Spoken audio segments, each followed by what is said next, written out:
बच्चों, कैसे हैं आप? उम्मीद करती हूँ आप स्वस्थ होंगे, सुरक्षित होंगे और अपने घरों पे होंगे। साथ ही कोरोना के संक्रमण से बचने के लिए सभी संभव उपाय कर रहे होंगे। तो बच्चों, हमेशा मास्क लगाए रखना है, साबुन से हाथ धोते रहना है और भीड़ भाड़ वाली जगह पे दूरी बनाकर रखना है। बच्चों, आज मुख्यमंत्री विद्यालय सुरक्षा कार्यक्रम के अंतर्गत सुरक्षित शनिवार के इस एपिसोड में पटाखे जलाने, आतिशबाजी करने से जो वायु प्रदूषण होता है उससे किस तरह के खतरे होते हैं और उनसे बचाव के बारे में आपको ढेर सारी जानकारी दी जाएगी। बच्चों, जैसा कि आप जानते हैं, वायु प्रदूषण के कारण जलवायु परिवर्तन की स्थिति को सामान्य करने के लिए जन जीवन हरियाली जैसे कार्यक्रम के विभिन्न आयामों को आज आपको बताया जाएगा। बच्चों, 13 अक्टूबर को अंतर्राष्ट्रीय आपदा जोखिम न्यूनीकरण दिवस पूरे विश्व में मनाया जाता है। बच्चों, 15 अक्टूबर को हाथ धुलाई दिवस पूरे विश्व में मनाया जाता है। तो बच्चों, आज हम दोनों दिवसों के बारे में विस्तार से जानेंगे। बच्चों, आज आपको कार्टून कैरेक्टर के माध्यम से बताया जाएगा कि जो वायु प्रदूषण में होने वाले जो खतरे हैं, जो बीमारियां हैं, उनसे कैसे बचाव करना है, उनसे कैसे अपनी सुरक्षा करनी है। और बच्चों, आप ये जानते हैं, बिन पानी सब सून। जी हाँ, पानी के बिना और हवा के बिना सभी जीव जंतु का जीवन अधूरा है। बच्चों, आज आपको इस कार्यक्रम के माध्यम से बहुत सारी रोचक एवं महत्वपूर्ण जानकारियाँ दी जाएंगी। तो इस कार्यक्रम को देखने के लिए और ध्यान से सुनने के लिए हमारे साथ अंत तक बने रहें। तो बच्चों, चलिए बिना देर के शुरू करते हैं आज का ये कार्यक्रम। मेरे प्यारे बच्चों एवं शिक्षक बंधुओं, कोरोना वैश्विक महामारी से आज पूरा विश्व परेशान है। इस वैश्विक महामारी से बचने हेतु भारत सरकार अपने स्तर से बहुत प्रयास कर रही है। इसी प्रकार हमारी बिहार सरकार के शिक्षा विभाग के द्वारा 10 अक्टूबर से लेकर 30 नवंबर तक जन आंदोलन जागरूकता अभियान चलाया जा रहा है। इस कार्यक्रम को सफल बनाने हेतु और कोरोना वायरस से बचने हेतु प्रचार प्रसार सामग्रियों को जन जन तक पहुंचाया जाए। बच्चों, आज हम अपने व्यवहार परिवर्तन से संबंधित बात करेंगे। कोविड-19 से बचाव के लिए स्वास्थ्य संबंधी प्रत्युत्तर महत्वपूर्ण है और इसके लिए सबसे इम्पॉर्टेंट है अपना व्यवहार परिवर्तन करना। इस कार्यक्रम का उद्देश्य क्या है? कोविड-19 से बचाव के लिए स्वास्थ्य संबंधी प्रत्युत्तर अर्थात रिस्पॉन्स एवं बच्चों तथा समुदाय के लोगों के व्यवहार परिवर्तन की रणनीति को क्रियान्वित करना। कार्यक्रम के अंतर्गत किए जाने वाली गतिविधियां कौन कौन सी होंगी?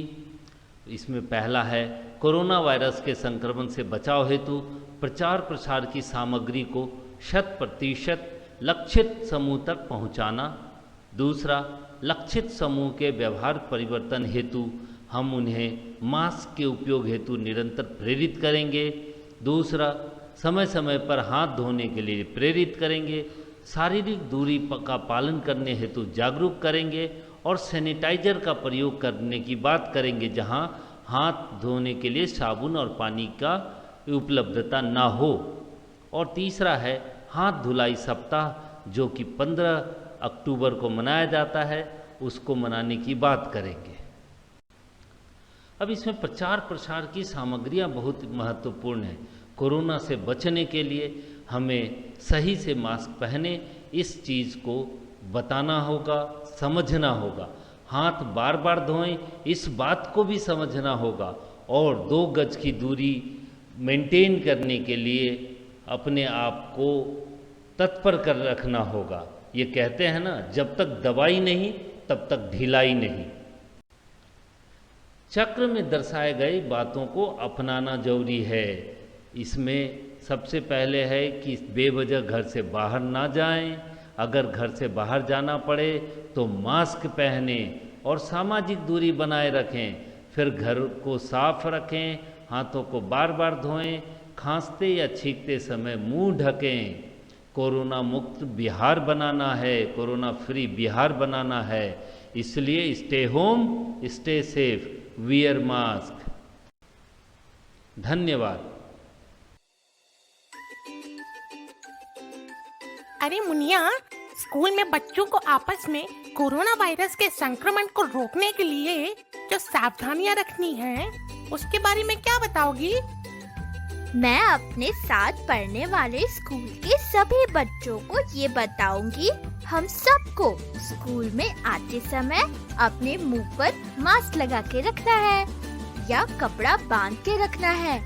दूसरा ये कि प्रार्थना के समय, क्लासरूम में और मैदान में खेलते समय आपस में कम से कम 1 मीटर की दूरी जरूर बनाकर रखनी है। और क्या? भूल गई, मैं बताता हूँ। लंच ब्रेक के समय, पानी पीते जाते समय और छुट्टी के समय पर भी आपस में कम से कम 1 मीटर की दूरी बनाकर रखनी है। और क्या क्या बताओगी? ये भी बताऊंगी कि हम सबको बार बार अच्छी तरह से साबुन और पानी से 40 सेकंड तक हाथ धोना है। और हाँ, एक बात और बताऊंगी कि खांसते या छींकते समय हमें इस बात का विशेष ध्यान रखना है कि हमारा मास्क चेहरे पर अच्छी तरह से लगा हो। और सभी को ध्यान रखना पड़ेगा कि खांसते और छींकते समय मुंह से जो लार की बूंदें निकलती हैं, वो किसी सतह पर या किसी दूसरे बच्चे के ऊपर ना गिरे। और क्लासरूम में मेज, कुर्सी या कंप्यूटर के कीबोर्ड, दरवाजे की हैंडल जैसी चीजों को बेवजह ना छुए। और अगर छू लेते हैं तो सबसे पहले हाथों को साबुन और पानी से धो लें। और क्या? बोलो बोलो। और देखा, फिर भूल गई ना। मैं बताता हूँ। अरे किसी भी दोस्त को आपस में हाथ नहीं मिलाना है, गले नहीं मिलना है, दूर से ही बात करनी है। हाँ डुक्कू, याद आया, अगर किसी को सर्दी, खांसी, जुकाम या बुखार है तो स्कूल नहीं आना है और डॉक्टर से सलाह लेकर ही दवा लेनी है। और इसके अलावा रेडियो और टीवी पर स्कूली बच्चों के लिए मीना की दुनिया, आधा फुल और गली गली सिम सिम जैसे मनोरंजक और शिक्षाप्रद कार्यक्रम भी आते हैं। स्कूल से आकर इन्हें भी तो देखना और सुनना नहीं भूलना है। इन सब बातों का ध्यान रखेंगे और सभी को बताएंगे। मिलजुल कर कोरोना को हराएंगे और बन जाएंगे कोरोना चैंपियन। मुख्यमंत्री विद्यालय सुरक्षा कार्यक्रम के इस सुरक्षित शनिवार के एपिसोड में मैं सभी दर्शकों का स्वागत करती हूं और मेरे प्यारे बच्चों को मेरा बहुत बहुत प्यार। जैसा कि हम जानते हैं कि बच्चे हमारा आज और कल दोनों हैं। बच्चे प्रकृति का अनमोल उपहार हैं। बच्चों का बेहतर स्वास्थ्य हम सब की जिम्मेदारी है और बच्चों को सुरक्षित रखना और स्वास्थ्यमंद रखना हम सभी के लिए बहुत ही अनिवार्य है। तो आज हमारे इस एपिसोड में डॉक्टर प्रभाकर सिन्हा, जो कि यूनिसेफ बिहार हमारे साथ आए हैं, मैं उनका स्वागत करती हूँ। आज हम विश्व हाथ धुलाई दिवस के संदर्भ में सर से ढेर सारी चर्चा करेंगे। तो मैं सर का इस मुख्यमंत्री विद्यालय सुरक्षा कार्यक्रम के इस सुरक्षित शनिवार के एपिसोड में बहुत बहुत स्वागत करती हूँ। धन्यवाद। मेरा दूरदर्शन मेरा विद्यालय के सभी दर्शकों को और विशेष रूप से बच्चों को प्रभाकर सिन्हा का साफ हाथों से नमस्कार। सर, जैसा कि हम जानते हैं, पेयजल, स्वच्छता और साफ सफाई हमारे जीवन का अभिन्न अंग है। तो आप हमें ये बताइए कि स्वच्छता, साफ सफाई और पेयजल से संबंधित उन व्यवहारों को जिससे हम अपने दिनचर्या में अपनाकर खुद को और अपने बच्चों को जानलेवा होने वाली बीमारियों से कैसे बचा सकते हैं, इस पे ज़रा प्रकाश डालिए सर। ज़रूर। बच्चों, आप सभी जानते होंगे कि अनेक प्रकार की बीमारियों और संक्रमणों की शुरुआत गंदे हाथों से ही होती है। गंदे हाथ, दूषित पानी और गंदा वातावरण, हमें इन सब से बच के रहने की आवश्यकता है। आप सोच कर देखिए कि आप किस जगह पर रहना पसंद करेंगे। ऐसी जगह जहां कूड़ा कचरा बिखरा हो, गंदा पानी भरा हुआ हो, बदबू कर रहा हो, मानव मल खुले में पड़ा हुआ हो, या एक ऐसी जगह जहां साफ सुथरा माहौल हो, कूड़े कचरे की और गंदे पानी की उचित व्यवस्था हो और सभी घरों में शौचालय बने हों और जिनका नियमित इस्तेमाल होता हो। मुझे पूरा विश्वास है कि आप कहेंगे कि हम तो साफ़ सुथरी जगह पर रहना पसंद करेंगे। तो इसी बात को ध्यान में रखने की ज़रूरत है और हमें अपने आसपास के वातावरण को साफ़ सुथरा बनाना है। दूसरी बात आती है दूषित पानी की। जैसा कि आप सभी जानते हैं कि पेयजल को, पीने वाले पानी को गंदा करने में मुख्य भूमिका निभाते हैं आसपास का जमा हुआ गंदा पानी, खुले में पड़ा हुआ कूड़ा कचरा और मानव मन। यदि हम चाहते हैं कि हमारे पीने का पानी दूषित ना हो तो हमें सुनिश्चित करना है कि आसपास का वातावरण साफ सुथरा हो और चापाकल और सरकारी पेयजल आपूर्ति योजनाएं जो हैं उनकी पाइपलाइन चिटकी ना हो, टूटे ना हो, चापाकल के प्लेटफॉर्म्स टूटे ना हो, चबूतरा उसका टूटा ना हो और उसकी उचित तरीके से साफ सफाई होती रहे और नियमित देखभाल होती रहे। तीसरी बात आती है स्वच्छता संबंधी आदतों की। क्या हम साबुन से हाथ धोते हैं? क्या हम भोजन से पहले और शौच के बाद हाथ धोते हैं? क्या हम इस आदत को नियमित रूप से अपनाए हुए हैं, लगातार करते हैं, हमेशा करते हैं? और जब मैं हम कह रहा हूँ तो हमसे मतलब है घर के सभी सदस्य। क्या सभी सदस्य इन आदतों का पालन करते हैं? क्या घर में शौचालय बने हैं? क्या बच्चों की टट्टी खुले में न फेंककर उन्हीं शौचालयों में सुरक्षित तरीके से निस्तारित की जाती है? ये सोचने की ज़रूरत है। और अंत में पीने का पानी कहाँ रखा जा रहा है? घर में पीने के पानी रखने की जगह क्या है, कैसे निकाला जा रहा है और कैसे उसको स्टोर किया जा रहा है? पीने का पानी हमेशा ऊंची जगह पर, साफ बर्तन में और ढक कर रखने की ज़रूरत है। और जब निकालना हो तो यदि बर्तन टोटी वाला नल लगा है तो उससे निकाला जाए, अन्यथा डंडी वाले लोटे से पानी निकाला जाए। अब इन बातों का यदि हम सब ध्यान रखें और अगर इन व्यवहारों को हम अपनाएं तो हम शर्तिया अपने आप को, अपने साथियों को, अपने घर के लोगों को और आसपास के तमाम लोगों को अनेक जानलेवा बीमारियों से बचा सकते हैं। सर, अभी आपने हमें बताया जैसे कि हम खुद अपने आप को बीमारियों से बचाने के लिए अगर बार बार साफ़ पानी और साबुन से हाथ धो सकते हैं तो वो एक सरल और किफ़ायती तकनीक है।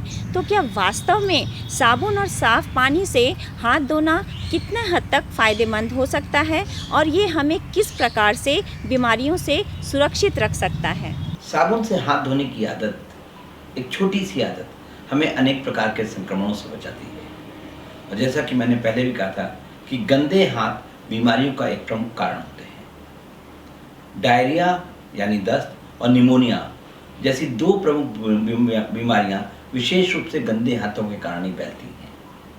और आपको जानकर आश्चर्य होगा और दुख भी होगा कि 5 वर्ष तक की आयु में मरने वाले 20% बच्चों की मौत के पीछे यही 2 बीमारियां प्रमुख रूप से इसका कारण है। तो यदि हम अपने नन्हे छोटे भाई बहनों को बचाना चाहते हैं, उनके स्वास्थ्य की रक्षा करना चाहते हैं, तो हमें न सिर्फ खुद नियमित रूप से साबुन और पानी से हाथ धोने की आदत डालनी होगी, बल्कि अपने घर में सभी लोगों की, अपने आसपास, अपने दोस्तों साथियों सभी में ये आदत डलवानी होगी। ये देखने की ज़रूरत है कि हाथ तो धोने हैं, लेकिन हाथ कब कब धोने हैं? शौच के बाद, बच्चों के मल को छूने के बाद, भोजन बनाने, परोसने, खिलाने या खाने से पहले। और आजकल विशेष रूप से कोरोना संक्रमण काल के दौरान संक्रमित व्यक्तियों के संपर्क में आने के बाद या संक्रमित सतहों को छूने के बाद और ख़ास तौर से खांसने और छींकने के बाद यदि हम इन मौक़ों पर नियमित रूप से साबुन और पानी से हाथ धो लें तो हम अपने स्वास्थ्य की रक्षा कर सकते हैं। हाथ धोने की एक आदत से हम न सिर्फ सांसों के संक्रमण से ही बच सकते हैं, बल्कि आँखों और त्वचा के संक्रमण से भी बच सकते हैं। और ये हमें हमारे पेट के कीड़ों से भी बचाती है, हमारे पेट में पलने वाले कीड़ों को भी रोकने में मदद करती है। तो आप देख सकते हैं कि हाथ साबुन से धोने की एक छोटी सी सरल आदत हमें कितनी परेशानियों और दुश्वारियों से बचाती है। और फिर इन बीमारियों पर होने वाले खर्च का पैसा जो बचता है उसको हम अपने परिवार की सेहत, अपनी पढ़ाई लिखाई, अपनी बेहतरी के लिए ऊपर खर्च कर सकते हैं। यही नहीं, हाथ धोने की आदत हमारे छोटे भाई बहनों को कुपोषण से ही बचा सकती है। गंदे हाथों में बसे हुए जीवाणु, बीमारी फैलाने वाले जीवाणु यानी बैक्टीरिया, विषाणु यानी वायरस और परजीवी यानी पैरासाइट्स हाथों के माध्यम से मुंह में और मुंह के माध्यम से पेट में पहुंचते हैं। पेट में पहुंच के ये परजीवी, ये विषाणु, कीटाणु, जीवाणु हमारे खाने को चट कर जाते हैं और हमारे शरीर की खाने से पोषक तत्व निकालने वाली ताकत को भी छीन लेते हैं। तो यदि हमें अपने बच्चों की रक्षा करनी है, उनके स्वास्थ्य का ध्यान रखना है, तो एक छोटी सी आदत से हम इसको रोक सकते हैं। और आपने देखा होगा कि आपके घर के आसपास, आपके दोस्तों में, आपके भाई बहनों में कई बच्चे छोटे कद के होंगे या बहुत कम वजन के होंगे। इसका एक प्रमुख कारण यही है कि वो जो परजीवी, जो विषाणु, जीवाणु हमारे पेट में जाते हैं और नियमित रूप से ये चक्र चलता रहता है, तो हमारे बच्चों की ताकत कम करते हैं। सर, जैसा कि हम जानते हैं कि अभी 15 अक्टूबर को हमने ग्लोबल हैंड वॉशिंग डे मनाया, तो सर ये आप हमें बताइए कि हम इस ग्लोबल हैंड वॉशिंग डे के उद्देश्य को अत्यंत ग्रामीण समुदायों तक कैसे पहुंचा सकते हैं और इस हाथ धुलाई दिवस के बच्चों के लिए क्या महत्व है और इसके क्या फ़ायदे हैं, और साल के जो बाकी समय बच जाते हैं उन समय में बच्चे किस प्रकार से इसके प्रचार, इसके महत्व के प्रचार को और प्रसार को कैसे पहुंचा सकते हैं, इसके बारे में ज़रा बताइए। विश्व हाथ धुलाई दिवस या ग्लोबल हैंड वॉशिंग डे की शुरुआत 2008 में की गई। इसका मकसद था दुनिया के सभी देशों में लोगों को हाथ साबुन से धोने के प्रति जागरूक करना, इसकी महत्ता बनाना और नियमित रूप से साबुन और पानी से हाथ धोने की आदत को एक स्वीकार संस्कृति के रूप में विकसित करना। हर साल ग्लोबल हैंड वॉशिंग डे का एक केंद्रीय विषय होता है। इस वर्ष ये विषय था हैंड हाइजीन फॉर ऑल। इसका अर्थ है सभी के लिए हाथों की स्वच्छता। ये विषय इसलिए भी महत्वपूर्ण हो जाता है कि जैसा आप सभी जानते हैं कि इस वर्ष पूरा विश्व कोविड-19 जैसी भयानक बीमारी से ग्रसित हुआ और परेशान हुआ है। भारत में भी कोरोना वायरस से लगभग 68 लाख लोग संक्रमित हुए, जिनमें से 1 लाख लोगों की असमय निधन हो गया, उनकी मृत्यु हो गई। हमारे अपने राज्य बिहार में भी लगभग 2 लाख लोग इससे प्रभावित हुए। लेकिन इतने खतरनाक संक्रमण से भी बचने में नियमित रूप से साबुन और पानी से हाथ धोना एक अचूक हथियार है। और यही बात हम इस ग्लोबल हैंड वॉशिंग डे पर लोगों को बताना चाहते, बता रहे। परंतु एक दिन की गतिविधियों से पूरे साल भर इस प्रकार की जागरूकता बनाए रखना और लोगों को इस तरह के व्यवहार का पालन सुनिश्चित करवा पाना बड़ा मुश्किल काम है। ऐसे में आप बच्चों की बहुत बड़ी भूमिका आती है।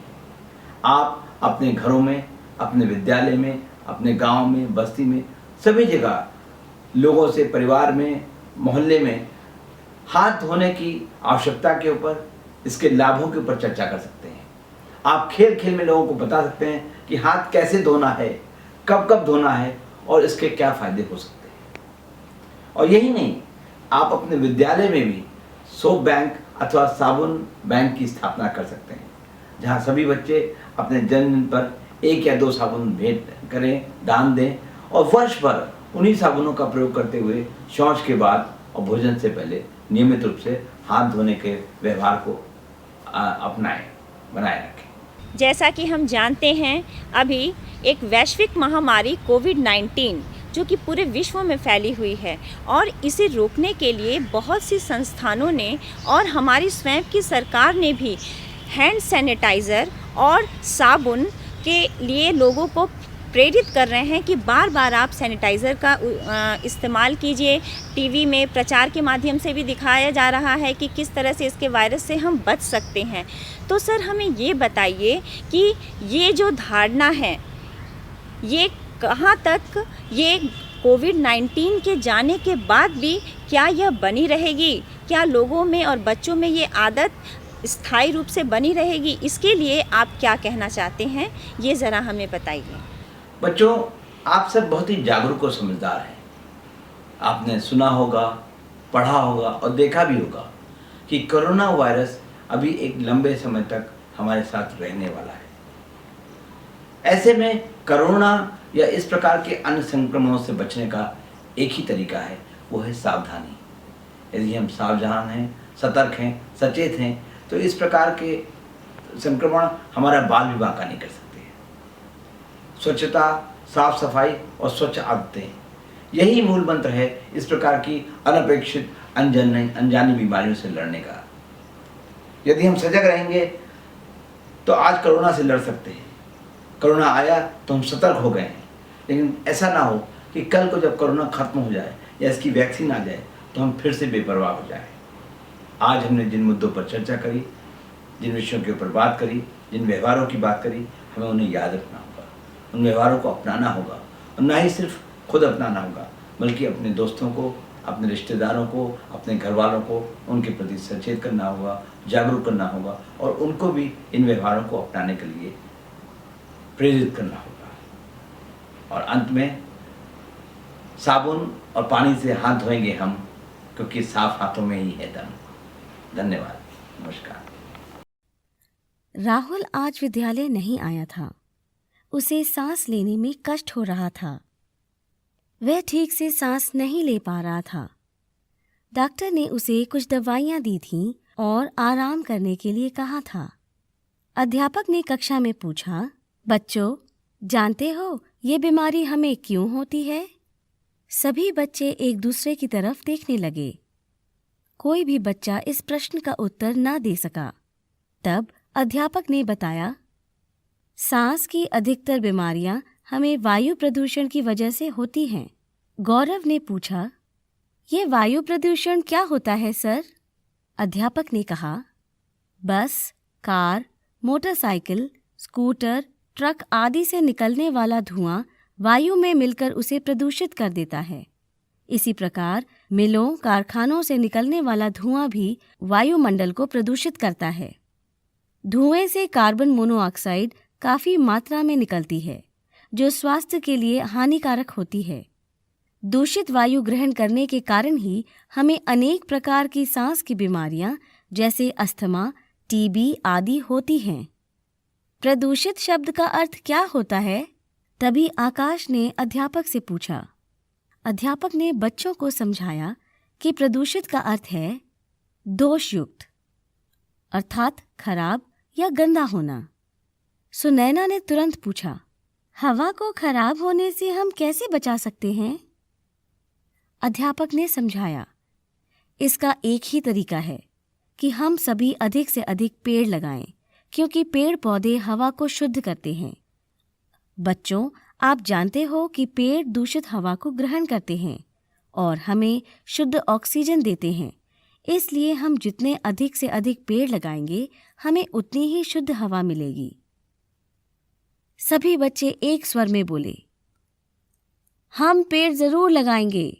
अध्यापक ने कहा, हाँ, ये जुलाई का महीना है। इस समय पौधे लगाने से बारिश के पानी से वे जल्दी ही बढ़ने लगते हैं और चारों तरफ हरियाली छा जाती है। पेड़ पौधे हमारे जीवन के लिए बहुत उपयोगी हैं। उनसे हमें फल फूल मिलते हैं और पेड़ों से हमें लकड़ी भी प्राप्त होती है, जो फर्नीचर बनाने के काम आती है। इसके साथ साथ पेड़ पौधे वर्षा कराने तथा मिट्टी की कटान रोकने में भी सहायक होते हैं। कई पेड़ पौधे ऐसे होते हैं जिनका प्रयोग विभिन्न प्रकार की दवाइयां बनाने में होता है। इस तरह पेड़ हमारे जीवन के लिए बहुत ही उपयोगी हैं। बच्चों, आओ आज से ही हम पेड़ पौधे लगाना शुरू कर दें। नमस्ते बच्चों, आप सबका स्वागत है आज के इस कार्यक्रम में child is a father of man. बच्चे जो आज सीखते हैं वह न केवल उनके जीवन के लिए उपयोगी होता है, बल्कि उनके माध्यम से समाज को भी बहुत कुछ सीखने को मिलता है। इसीलिए उन्हें एजेंट ऑफ चेंज कहा जाता है। बच्चों का कौशल विकास एवं क्षमतावर्धन होना बहुत ही आवश्यक है। इस संदर्भ में हम आज के कार्यक्रम में श्री के झा, जो कि द्वितीय कमान अधिकारी SDRF के हैं, उन्हें अपने कार्यक्रम में शामिल किया है। सर, आपका बहुत बहुत स्वागत है आज के कार्यक्रम में। नमस्कार। आज हम सर से जानेंगे अंतर्राष्ट्रीय आपदा जोखिम न्यूनीकरण दिवस, जो कि 13 अक्टूबर को पूरे विश्व में मनाया जाता है। ये क्या है और सर समाज में इसकी क्या उपयोगिता है? देखिए, संयुक्त राष्ट्र संघ के द्वारा 13 अक्टूबर को प्रतिवर्ष अंतर्राष्ट्रीय आपदा जोखिम न्यूनीकरण दिवस के रूप में मनाए जाने की घोषणा हुई है। भारत भी यह दिवस इसलिए प्रतिवर्ष मनाता है ताकि समाज के द्वारा और सरकार के द्वारा आपदा के जोखिम की पहचान की जा सके और इसके न्यूनीकरण करने के लिए, ताकि जान माल की हानि की नुकसान कम से कम हो इसके लिए जो उपाय किए गए हैं वह समुदाय में लोगों के बीच प्रचारित और प्रसारित हो सके। साथ ही साथ इस दिवस को मनाने का उद्देश्य यह है कि आपदा के बाद जो जान माल की हानि से लोगों के नुकसान ज़्यादा होती थी, इसको न्यूनीकरण कर सकें, कम से कम कर सकें। बच्चों, इसको इस तरह समझिए कि आप अपने घर का जब निर्माण करते हैं तो आपका भवन आपदा के समय, जो भूकंप के समय सुरक्षित प्रणाली से बनाने की प्रक्रिया से बना हुआ हो। आप जब किसी भीड़ वाले जगह पे जाते हैं या किसी मेले में जाते हैं या किसी रैली के आयोजन में शामिल होते हैं तो वहाँ यह देखिए कि आग लगने और भगदड़ से होने वाले जोखिम के प्रबंधन की व्यवस्था वहाँ है या नहीं। इस तरह यह एक समग्र प्रक्रिया है जिससे आपदा जोखिम की पहचान करके इसके न्यूनीकरण की दिशा में कार्य किया हुआ होना चाहिए। इससे हमारा समाज में आपदा जोखिम न्यूनीकरण हमेशा होता रहता है। सर, आपने जो आपदा जोखिम न्यूनीकरण दिवस के बारे में हमें बताया, उससे संबंधित एक सवाल हमारे पास और है। जैसा कि हम सब जानते हैं ठंड आने वाली है और इसमें बचकर रहना भी बहुत ज़रूरी होता है। तो ठंड के समय सर समस्या ये बढ़ जाती है कि वायु प्रदूषण के कारण काफ़ी बीमारियां बढ़ जाती हैं। तो सर ये हमें आप बताएं कि वायु प्रदूषण से क्या नुकसान होता है, हमारे सेहत के लिए कितना हानिकारक है, और वायु प्रदूषण हमारे बच्चे जानना चाहेंगे है क्या। देखिए, जब ठंड का महीना आता है तो अक्टूबर के अंत होते होते नवंबर के शुरुआत में धान की फसल कटने लगती है। खेतों में धान काट करके किसान अपने गांव तो ले आते हैं, घर तो ले आते हैं, लेकिन उसके डंठल को, उसकी पराली को, उसके पुआल को खेतों में ही जला देते हैं। इससे वातावरण में कार्बन डाइऑक्साइड और कार्बन मोनोऑक्साइड की मात्रा बढ़ जाती है। ठंड के समय में इन जहरीली गैसों को वातावरण में ऊपर तक फैलने नहीं दिया जाता है। ठंड के समय में हवा का घनत्व बढ़ जाता है, इसीलिए ये जहरीला गैस हमारे घरों के आसपास ही सिमट कर रह जाता है और यह जब हम सांस लेते हैं तो हमारे फेफड़े में नुकसान पहुंचाता है। इससे अस्थमा के मरीज़ को और निमोनिया जैसी घटनाएं, जैसी बीमारियां जनित होने लगती हैं और लोगों को नुकसान पहुंचाने लगती है। हमें ठंड के समय में इस पराली को जलाने की घटनाओं को कम से कम करना है या रोक देना है। साथ ही साथ वातावरण में जो दूसरे कारणों से, जैसे कि अक्टूबर और नवंबर के महीने में जो छठ पूजा, दुर्गा पूजा, दिवाली के फेस्टिवल्स आते हैं, इस समय में लोगों का आवागमन बढ़ जाता है, गाड़ियों का आवागमन बढ़ जाता है, तो धुआं उत्सर्जन भी अधिक होती है। तो एक तो पराली के जलाने से और दूसरा गाड़ियों के अधिक चलने से वातावरण में धुआं का जो उत्सर्जन होता है, उससे इस तरह की वायु में प्रदूषण का लेवल बढ़ जाता है। सर, आपने अभी वायु प्रदूषण के बारे में हमें बताया, तो आप जैसे जान रहे हैं सर कि अभी दीपावली आने वाली है। हमारे बच्चे काफ़ी उत्सुक रहते हैं इस पर्व के लिए, तो और उन्हें चाहे जितना भी मना कर ले हम पटाखे तो वो जलाते ही हैं, बच्चे क्या बड़े भी जलाते हैं। तो सर हमें ये बताएं, क्या पटाखे जलाने से भी वायु प्रदूषण बढ़ता है? आपने अच्छा सवाल किया है। पटाखे जलाने से वायु प्रदूषण तो बढ़ता ही बढ़ता है, साथ में ध्वनि प्रदूषण भी बढ़ता है। वायु प्रदूषण के बारे में अगर हम बतलाएं तो पटाखे जलाने के बाद कैडमियम और लीड, ये दोनों धातु का उत्सर्जन पटाखे जलाने के बाद होता है। साथ ही साथ जो जिंक है, अमोनियम नाइट्रेट है, ऐसे कई सारे गैसों का और भी उत्सर्जन होता है। इन जहरीले गैस के उत्सर्जन से वायुमंडल में जहरीले गैसों का लेवल बढ़ जाता है और व्यक्ति को सांस लेने में दिक्कत होती है, आँखों में जलन होने लगता है, चमड़े में जलन होने लगती है, और जो अस्थमा के मरीज़ हैं या बीपी के, ब्लड प्रेशर के मरीज़ हैं, उन लोगों को काफ़ी ज़्यादा जोखिम बढ़ जाता है। तो इसके जोखिम को कम करने के लिए पटाखों को कम से कम इस्तेमाल करना चाहिए। साथ ही साथ ध्वनि के प्रदूषण से जो हमारे बुज़ुर्ग हैं, जानवर हैं, बीमार लोग हैं और बच्चे हैं और विद्यार्थी हैं, इनको भी काफ़ी असुविधाओं का सामना करना पड़ता है। अच्छा होता कि हम दिवाली में कम से कम आवाज़ वाले और कम से कम प्रदूषण वाले पटाखों का इस्तेमाल करते हैं, या और अच्छा होता कि हम पटाखों के बिना ही दिवाली को मनाते हैं। सर, आपने अभी ध्वनि प्रदूषण के बारे में इतना सब कुछ बताया, और सर अभी जैसा कि हम देख रहे हैं दीपावली का जो पर्व है वो बिल्कुल आने ही वाला है और इसमें जो बच्चे हमारे होते हैं काफ़ी खुश होते हैं क्योंकि इसमें उन्हें ढेर सारी मिठाइयाँ खाने को मिलती हैं, ढेर सारे पटाखे जलाते हैं। तो सर अक्सर होता ये है कि जो बच्चे पटाखे जलाने के दौरान घायल हो जाते हैं, कई बार उनके मुँह झुलस जाते हैं, हाथ झुलस जाते हैं। तो सर ऐसे में फर्स्ट एड क्या करें हॉस्पिटल ले जाने से पहले, प्री हॉस्पिटल ट्रीटमेंट, ताकि उनको कुछ राहत मिले हॉस्पिटल ले जाने से पहले? सर इसके बारे में थोड़ा बताएं हमें। देखिए, पटाखे से बच्चों के जो जलने की समस्याएं होती हैं, इसमें दो तरह की दुर्घटनाएं साधारणतः पाया जाता है। पहला है पटाखे से जलने की समस्या और दूसरा है पटाखे के विस्फोट से यानी ब्लास्ट से हाथों या चेहरे पर जख्म होने की समस्या। पहले हम बात करते हैं पटाखे से जलने का प्राथमिक चिकित्सा यानी प्री हॉस्पिटल ट्रीटमेंट। पटाखे के जलने के बाद हम जले हुए हाथ या जले हुए हिस्से को बहते हुए पानी यानी नल के जल के नीचे हम 10 से 15 मिनट तक धोएंगे। जल जो नल से गिर रहा है उस तरह के जल में 15 से 20 मिनट तक धोने के बाद में हमारे जो जलन है वो तो कम होगा ही होगा, साथ साथ जो इन्फेक्शंस की समस्याएं से जूझना पड़ता है वो भी कम होगा। इसके बाद उस जले हुए हिस्से पर हम एंटीसेप्टिक क्रीम लगा दें और उसे साफ़ कपड़े से ड्रेसिंग कर दें, बांध दें, पट्टी बांध दें, जिससे उसमें इन्फेक्शंस कम से कम हो। अब दूसरी समस्या पे आते हैं, वो है पटाखे के बाद विस्फोट से अंग का उड़ जाना या उसके त्वचा का, चमड़े का उघड़ जाना या मांस को बाहर निकल जाने की प्रक्रिया। इसमें हमें खून को रोकने की जो प्राथमिक चिकित्सा है वह अपनाना पड़ता है। सबसे पहले हम उसे साफ़ कपड़े के द्वारा उसे बांध करके उसको दबा के रखेंगे। 5 से 6 मिनट तक जब हम दबा के रखते हैं तो खून रुकने की प्रक्रिया, वहाँ पर खून जम जाती है, तब उसको हम साफ़ कपड़े से लपेट देंगे और उसे नज़दीकी अस्पताल तक ले जाएंगे। यहाँ पर भी हमें यह ध्यान रखना है कि कटे हुए या छिले हुए अंग को हम डॉक्टर के पास ले जाने से पहले धूल कण से बचाते हुए ले जाएंगे, वरना इन्फेक्शन, संक्रमण होने का खतरा यहाँ अधिक होता है। तो इस दोनों तरह की प्रक्रिया में हमें इन सभी बातों का ख्याल रखना बहुत ज़रूरी है।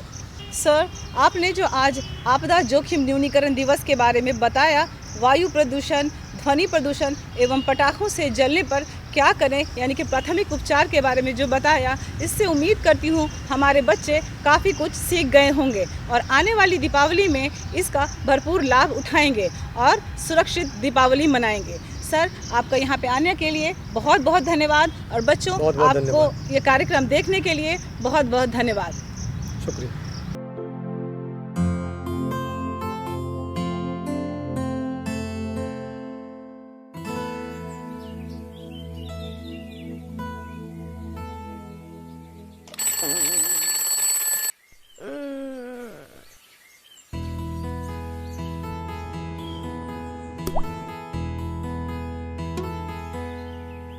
हेलो सुनहरी।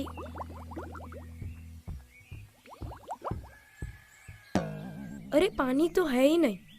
मम्मी, मम्मी, अरे मम्मी कहाँ चली गई? कमाल कर रहे हैं आप, मैं यहाँ पहले से खड़ा था, कहाँ घुसे आ रहे हैं? मैं पहले यहाँ बाल्टी रख कर गया था। Mummy, mummy, mummy. बंटी बेटा, अच्छा किया तू भी आ गया। सोसाइटी वालों ने टैंकर मंगाया है, चल तू भी लग जा लाइन में। सोचा था कि सुनहरी के एक्वेरियम का पानी बदलूंगा, लेकिन यहाँ तो पीने के पानी के लाले पड़ गए। रिंकी, बल्ली संभल कर।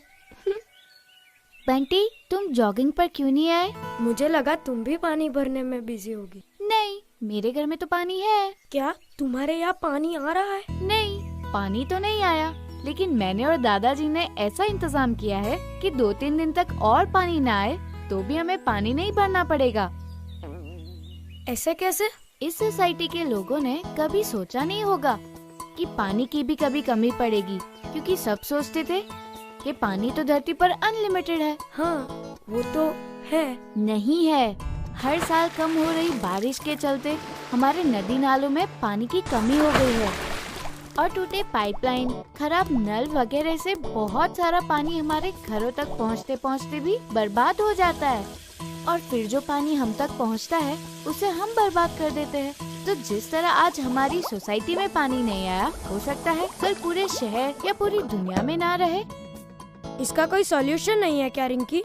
देख बंटी, पानी बचाने के बहुत तरीके हो सकते हैं, पर सबसे बड़ा है वाटर कंजर्वेशन। जैसे हाथ धोते वक्त और ब्रश करते समय नल को खुला नहीं छोड़ना चाहिए, गाड़ी को गीले कपड़े से साफ करना चाहिए, आरओ से निकलता वेस्ट पानी रीयूज करना चाहिए। हमने तो अपने घर में ऐसा डिवाइस लगाया है जो पानी के बहाव को कम कर देता है। ये डिवाइस किसी भी दुकान में बहुत आसानी से मिल जाता है और 40% पानी को भी बचाता है। रिंकी तो तुम्हें काफी पते की बात बता रही है। बारिश के समय छतों पर गिरने वाला पानी इकट्ठा करके भी बहुत काम किए जा सकते हैं। बाकी डिटेल्स तुम कभी घर पर आके ले लेना। थैंक यू दादाजी, मैं कभी पानी वेस्ट नहीं करूँगा, आई प्रॉमिस।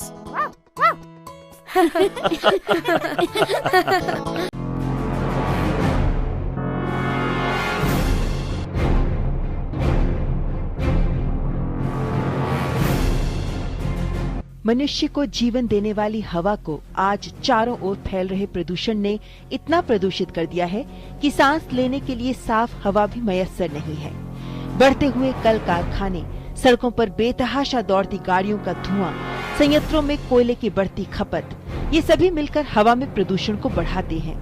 विश्व स्वास्थ्य संगठन की ताज़ा रिपोर्ट बताती है कि दुनिया के 20 सबसे ज्यादा प्रदूषित शहरों में से 13 शहर भारत में ही हैं। प्रदूषण के महीन कण PM 2.5 की मात्रा भारतीय शहरों में चीन के मुकाबले ज्यादा है।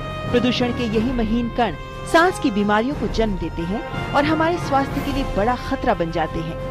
एक अन्य अध्ययन बताता है कि भारत में 6.5 करोड़ से ज्यादा लोग आज ऐसे स्थानों पर रह रहे हैं जहां हवा की गुणवत्ता राष्ट्रीय मानकों से कहीं कम है। हवा में बढ़ते प्रदूषण के बारे में अगर लोगों को पहले से जानकारी दी जाए तो प्रदूषण से कुछ हद तक बचा जा सकता है।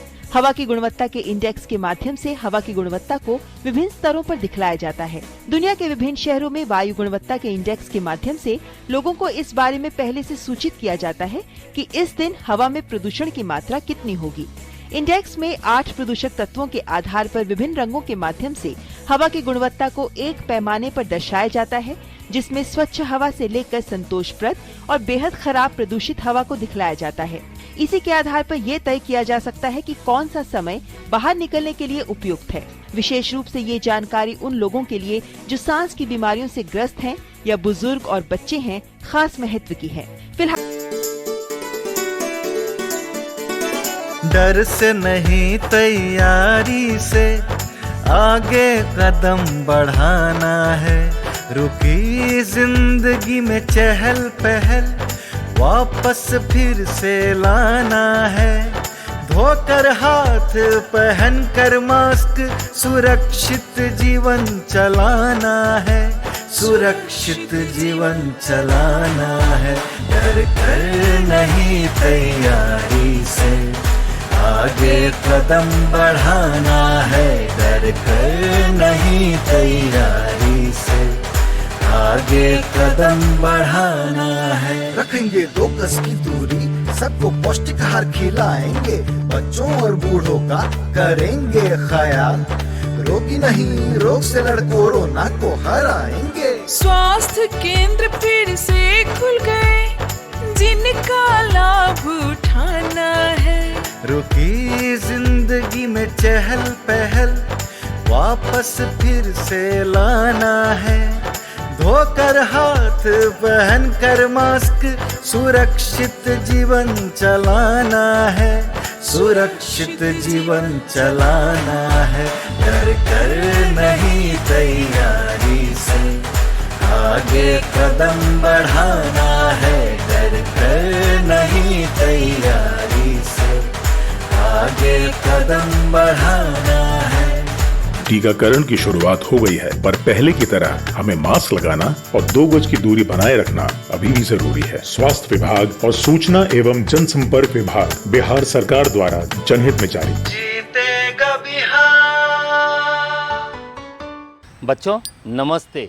आज आपने पर्व त्योहार के दौरान छोड़े जाने वाले पटाखे तथा आतिशबाजी करने के से होने वाले वायु प्रदूषण एवं ध्वनि प्रदूषण से नुकसान को जाना तथा उससे बचाव के उपाय को जाना, समझा और सीखा। उम्मीद करता हूँ कि आज की यह जानकारी आपको आने वाले समय में जो दीपावली है, छठ है, इस समय आपको बहुत मदद करेगी। आपको आज की जानकारी के आधार पर आप जो दीपावली या छठ में जो आप पटाखे छोड़ेंगे तो वह सावधानी और आवश्यकता के अनुसार ही छोड़ेंगे। तो बच्चों, आज की जानकारी के बारे में उम्मीद करता हूँ जो आज आपको जानकारी दी गई वह आप अपने दोस्तों, भाई बहनों, माँ पिताजी सभी से के साथ साझा करेंगे और अपने अभ्यास में लाएंगे। तो बच्चों, अब वक्त है क्विज का।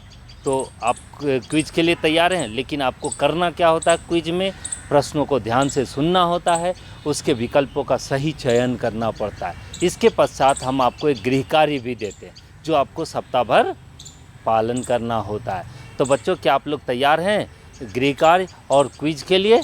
तो चलिए क्विज प्रारंभ करते हैं। आज के सत्र के सवाल आपके सामने हैं। पहला सवाल, पटाखे जलाने के कारण भारी मात्रा में क्या उत्पन्न होता है? तो इसके विकल्प हैं। पहला, भारी मात्रा में ऊर्जा। दूसरा, भारी मात्रा में जहरीला धुआं। तीसरा, भारी मात्रा में ऑक्सीजन। चौथा, भारी मात्रा में रोशनी। तो बच्चों, इसका सही जवाब है दूसरा विकल्प, अर्थात भारी मात्रा में जहरीला धुआं पटाखे जलाने के कारण उत्पन्न होते हैं। दूसरा सवाल, दिवाली पर पटाखे जलाने के कारण होने वाले प्रदूषण के कारण क्या हो रहा है? तो इसके विकल्प हैं। पहला, बीमारियों का प्रकोप कम हो रहा है। दूसरा, ग्लोबल वार्मिंग में वृद्धि हो रही है। तीसरा, वातावरण शुद्ध होता है। चौथा, ऑक्सीजन की मात्रा में वृद्धि होती है। तो बच्चों, इसका सही जवाब है दूसरा विकल्प, अर्थात ग्लोबल वार्मिंग में वृद्धि होती है। तीसरा सवाल, दिवाली पर पटाखे जलाने के कारण होने वाले प्रदूषण को नियंत्रित करने के लिए क्या उपाय है? तो बच्चों, इसका विकल्प है। पहला, बच्चों को इसके प्रति शिक्षित करना। दूसरा, पटाखों पर प्रतिबंध लगाना। तीसरा, कम ध्वनि और कम धुएं वाले पटाखों का चुनाव करके। और चौथा, उपरोक्त सभी। तो बच्चों, इसका सही जवाब है चौथा विकल्प, अर्थात उपरोक्त सभी। चौथा सवाल, पटाखे जलाते समय त्वचा के जलने या झुलस जाने की स्थिति में क्या करना चाहिए? तो इसके विकल्प हैं। पहला, तुरंत पानी से धोएं और उस पर बर्फ लगाएं। दूसरा, जले हुए हिस्से पर नारियल या जैतून के तेल को लगाएं। तीसरा, तुरंत कंबल में लपेटें और अस्पताल ले जाएं।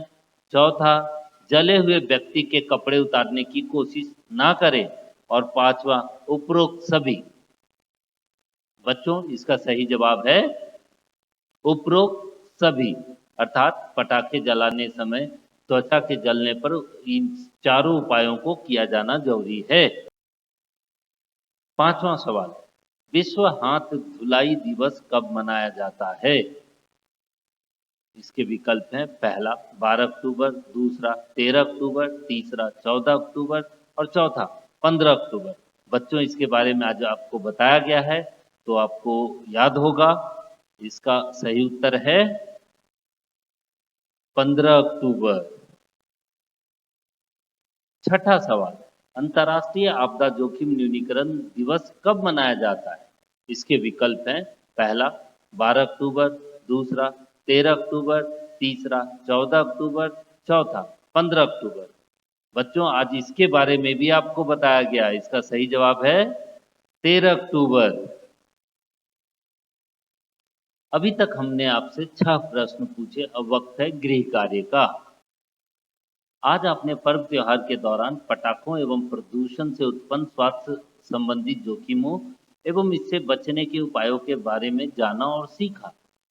अब आपको करना क्या है? इससे बचाव की जानकारी अपने माँ पिताजी, भाई बहन एवं अपने मित्रों तथा सहपाठियों को दें। साथ ही पटाखे छोड़ने के कारण जलने से बचने और चिकित्सा के तरीकों के बारे में जो आपको बताया गया उसका भी अभ्यास करें। तो बच्चों यह था इस बार का क्विज और गृह कार्य। अगले सप्ताह हम फिर मिलेंगे एक नए क्विज और एक नए गृह कार्य के साथ। तब तक घर पर रहें, सुरक्षित रहें। धन्यवाद। नमस्कार बच्चों, आप सभी को मेरा बहुत बहुत प्यार। बच्चों, आज आपने पर्व एवं त्योहारों में पटाखे एवं आतिशबाजी के कारण वायु प्रदूषण से होने वाले नुकसान से कैसे बचा जा सके इसके बारे में जाना और सीखा। साथ ही आज आपने अंतर्राष्ट्रीय आपदा जोखिम न्यूनीकरण दिवस एवं विश्व हाथ धुलाई दिवस के महत्व को भी जाना। इसके अलावा आप लोगों को जल जीवन हरियाली के महत्व के बारे में और उसके विभिन्न आयामों के बारे में भी बताया गया, जो कि काफ़ी महत्वपूर्ण है। उम्मीद करती हूँ इनसे जुड़े हुए जो प्रश्न आपसे किए गए और हर बार की तरह जो आपको होमवर्क दिया जाता है वो आपको करना है, जो कि आपके लिए बहुत महत्वपूर्ण है। आज आपने जो भी जाना और सीखा वो सभी बातें आप अपने मित्रों, परिजनों और दोस्तों को अवश्य बताएंगे, ताकि समाज में जागरूकता बनी रहे और बढ़ती रहे। अगले शनिवार को सुबह 9 बजे और शाम को 4 बजे डीडी बिहार चैनल पर आप इस कार्यक्रम को देखना ना भूलें। थोड़ी सी सूझबूझ, धैर्यता और सावधानी से अपने आप को सुरक्षित रखें। तो अगले शनिवार तक का मैं आपका इंतज़ार करूंगी। घर पर रहें, सुरक्षित रहें। नमस्कार, धन्यवाद।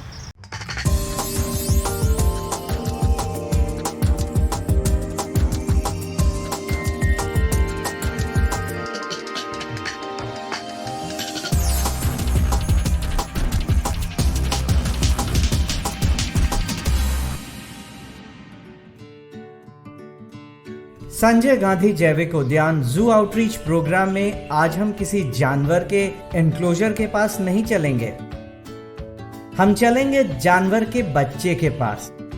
संजय गांधी जैविक उद्यान के सफल प्रबंधन और देखभाल का ही नतीजा है कि आज यहाँ मौजूद लगभग सभी जल, थल और आकाश में रहने वाले जानवरों का प्रजनन हुआ है। सबसे पहले हम बात करेंगे गेंडा के बच्चे की। संजय गांधी जैविक उद्यान में अभी कुछ दिन पहले ही एक गेंडे का जन्म हुआ है। भारतीय मादा गेंडा साल के किसी भी महीने में गर्भधारण कर सकती है। 16 से 18 महीने गर्भधारण के बाद मादा गेंडा सामान्यतः एक बार में एक बच्चे को जन्म देती है और फिर 3 साल के बाद दूसरे बच्चे के जन्म के लिए तैयार हो जाती है। जन्म के समय नवजात शावक का वजन लगभग 40 से 50 किलोग्राम तक का होता है। जन्म के कुछ घंटों के बाद नवजात शावक न सिर्फ जमीन पर चलने फिरने लगते हैं, बल्कि पानी में तैरने भी लगते हैं।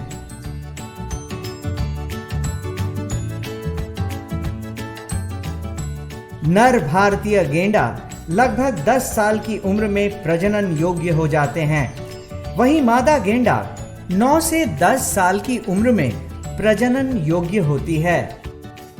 बच्चे को संभालने का काम मादा गेंडा करती है, जबकि नर गेंडा अपने आधिपत्य क्षेत्र की रक्षा करता है।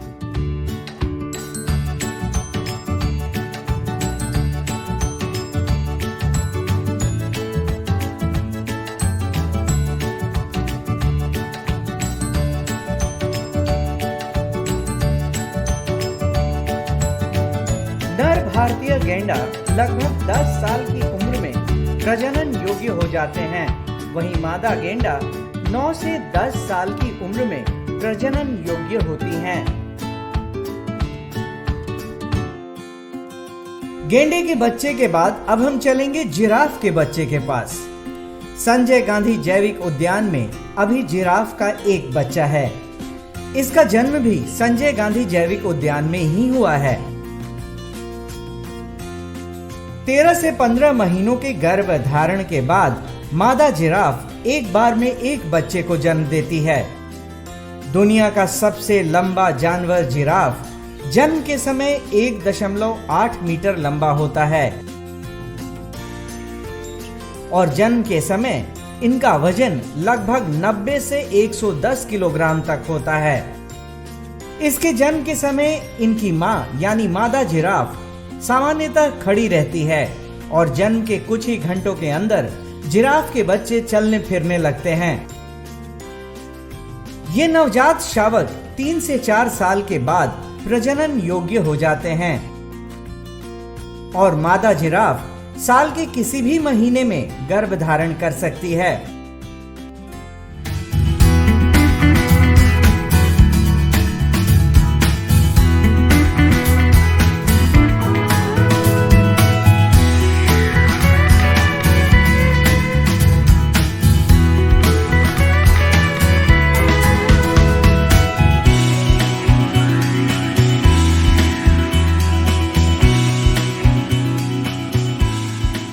जिराफ के बच्चे के बाद अब हम बात करेंगे भालू के बच्चे की। संजय गांधी जैविक उद्यान में अभी भालू के बच्चों की संख्या 2 है। दोनों बेहद चंचल, चालाक और स्वस्थ हैं। मादा भालू साल के किसी भी महीने में गर्भधारण कर सकती है। लगभग 7 महीने यानी 210 दिनों के गर्भधारण के बाद मादा भालू एक बार में 3 से 4 बच्चों को जन्म देती है, जो देखने में बेहद खूबसूरत लगते हैं।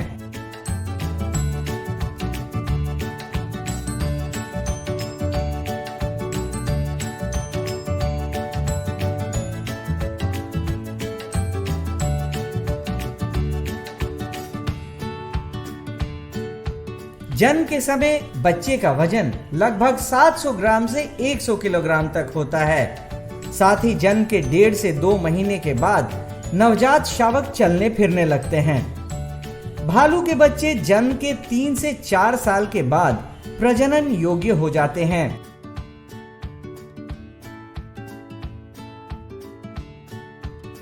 किसी भी जू के सक्सेस का उसका जो मैनेजमेंट का पैरामीटर है वो उसके ब्रीडिंग से देखा जाता है। और इसमें पटना जू काफ़ी लकी है कि यहाँ जितने भी स्पीसीज़ हैं उन सबों में लगभग ब्रीडिंग काफ़ी अच्छी ब्रीडिंग हो रही है। और जो ब्रीडिंग का मेन पर्पस है या हम लोग उसको साइंटिफिकली मैनेज करते हैं कि इन ब्रीडिंग ना हो पाए, उसका जितने भी साइंटिफिक पैरामीटर्स हैं उसको हम लोग ध्यान देते हैं और ये कोशिश करते हैं कि जो भी नए बच्चे हो रहे हैं वो हेल्दी रहें, उनके अच्छे से केयर हो सके। हम लोग कंफर्म हो जाते हैं कि सक्सेसफुल मेटिंग हुआ है एनिमल का, तो उसके बाद उनका रिकॉर्ड कीपिंग और एक लंबा एक्सरसाइज होता है जो उन पे ध्यान देने के लिए किया जाता है, जिसमें जो डॉक्टर की टीम होती है उनके प्रेगनेंसी पीरियड में पूरे उनका मेडिकेशन से लेकर हर एक चीज़ों पे ध्यान दिया जाता है और ध्यान रखते हैं। और जब उनका डिलीवरी का टाइम नज़दीक आता है तो उनके इनक्लोजर्स में सीसीटीवी कैमरा या इसकी व्यवस्था भी की जाती है।